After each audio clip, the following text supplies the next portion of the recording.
नमस्कार विद्यार्थी मित्रांनो. आज आपण महत्त्व मापन या धड्यामधली जी सूत्र आहेत, जी आपल्याला गणित सोडवण्यासाठी खूप उपयोगाची आणि महत्त्वाची आहेत आणि जी आपल्याला लक्षात राहणं गरजेचं आहे. कारण ही सूत्र जर तुमच्या लक्षात असतील तर तुम्ही जे परीक्षेत तुम्हाला गणित येते किंवा जी पुस्तकातली गणितं आहेत ती तुम्ही सोडवण्यासाठी तुम्हाला खूप यांचा उपयोग होतो. तुम्ही व्यवस्थितपणे ती उदाहरणं सोडवू शकता आणि तुम्हाला यामध्ये पैकीच्या पैकी मार्क त्यामुळे मिळू शकतात आणि खूप सोपं असतं हे. हातचे मार्क असतात तुमचे. म्हणजे जर सूत्र लक्षात असतील तर तुम्हाला पटापटा गणितं उदाहरणं सोडवता येतात, प्रश्न सोडवता येतो. चला तर मग बघूयात आपण आता ही महत्त्व मापन या प्रकरणामधली जी सूत्र आहेत ती बघूयात काय आहेत. तर पहिलं सूत्र आहे इष्टिकाची ती. आता इष्टिकाची ती कशाला म्हणतात? इष्टिकाची ती आकार जसं काडेपेटी आहे किंवा तुमचा कंपास बॉक्स आहे, या आकाराला काय म्हणतात? इष्टिकाची ती. आणि त्याची 3 बाजू असतात बघा, म्हणजे 3 हे असतात त्याला. लेंथ असते, लेंथ म्हणजे लांबी, ब्रेड्थ म्हणजे रुंदी आणि हाईट म्हणजे उंची. म्हणजे तुम्हाला काडीपेटी जर तुम्ही डोळ्यासमोर आणलीत तर तिची लांबी म्हणजे ही असते, उंची ही असते.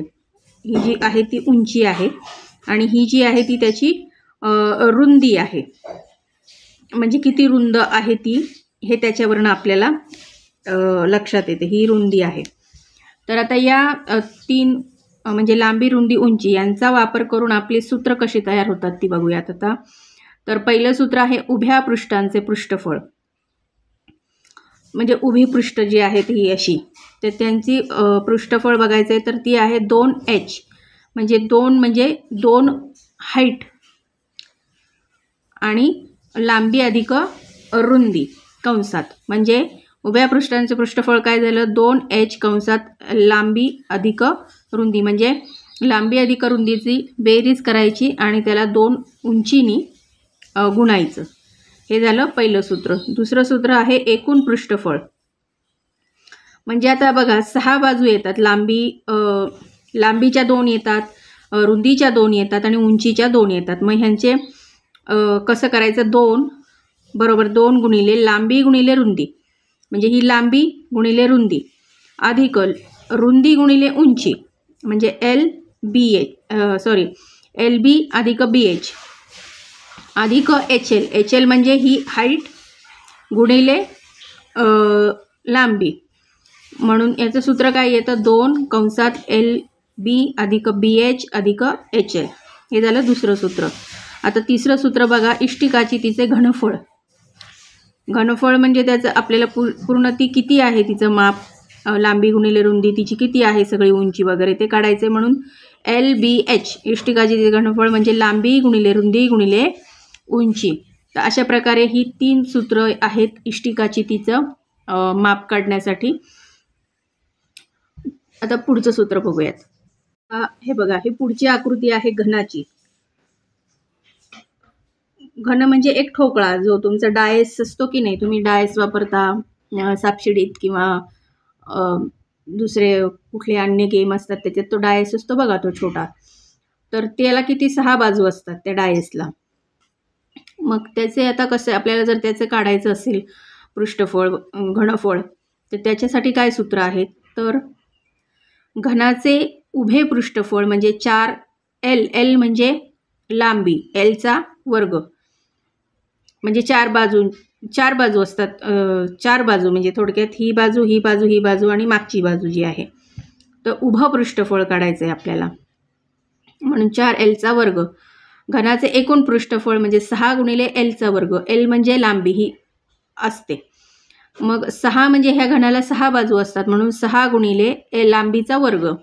आणि घनाचे घनफळ जर काढायचे तर लांबीचा घन आणि घनाची कड म्हणजे काय असते? ही जी कडा आहे, ह्या ज्या कडा आहेत याला काय म्हणतात? घनाची कड म्हणजे एज म्हणतात याला. या एजला L असं म्हणतात. तर ही झाली घनाची सूत्र. आता पुढचं सूत्र आपल्याला वृत्तचित्तीची बघायची आहेत.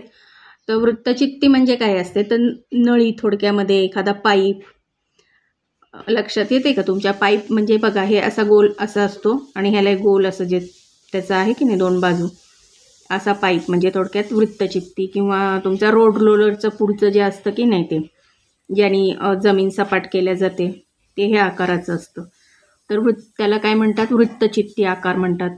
किंवा विहीर, डबा, ह्या गोष्टी वृत्तचित्ती आकारामध्ये येतात.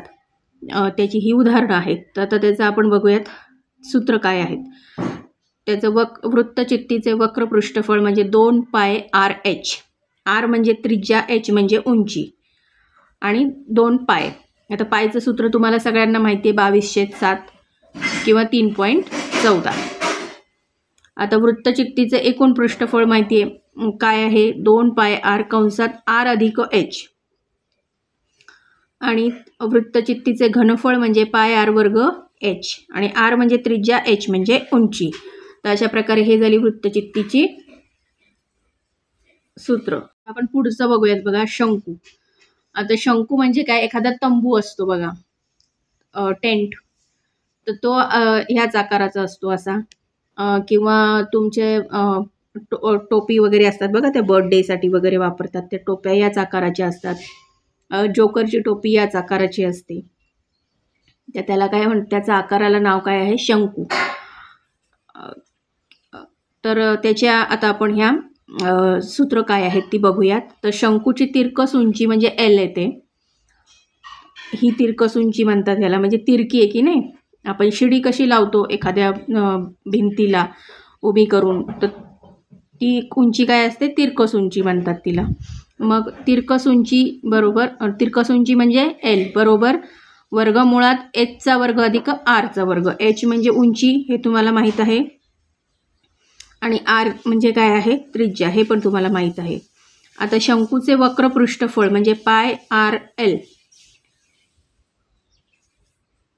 पाय म्हणजे 22/7 आणि r म्हणजे त्रिज्या, l म्हणजे तिरकस उंची.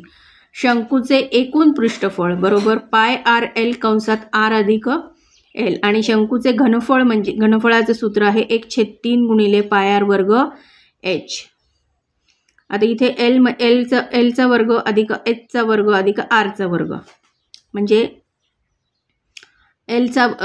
L म्हणजे लांबी, h म्हणजे उंची, r म्हणजे त्रिज्या. इथे त्यांनी परत आपल्याला दिले L म्हणजे तिरकस उंची, h म्हणजे लंब उंची, r म्हणजे तळाची त्रिज्या. आता ही जी सूत्र तुम्हाला दिलेली आहेत, तर या सूत्रांमध्ये जे तुम्हाला आता तिरकस उंची, लंब उंची, तळाची त्रिज्या, किंवा तुम्हाला असं विचारतात शंकूचे एकूण पृष्ठफळ काढा, तर यामध्ये ज्या तुम्हाला माहिती दिलेल्या असतात त्या माहितीच्या आधारे तुम्हाला ही सूत्र वापरून ते गणित सोडवायचं असतं. तर ही सूत्र जर तुमच्या लक्षात असतील तर तुम्ही गणित व्यवस्थितपणे सोडवू शकाल. तर ही सूत्र लक्षात ठेवण्याचा प्रयत्न करा, पाठ करू नका, लक्षात ठेवायचा प्रयत्न करा. वारंवार ती सूत्र अशी यांचे चार्ट बनवून असे तुमच्या अभ्यासाच्या खोलीमध्ये तुमच्या टेबलसमोर असे ठेवा, म्हणजे जाता येतं ते तुम्हाला वाचण्यात येतील आणि वाचूनच ती लक्षात राहतील. पाठ करायला गेले तर त्यामध्ये चूक होऊ शकते, तर लक्षात ठेवायचा प्रयत्न करा. चला तर मग आता पुढचं सूत्र बघूयात.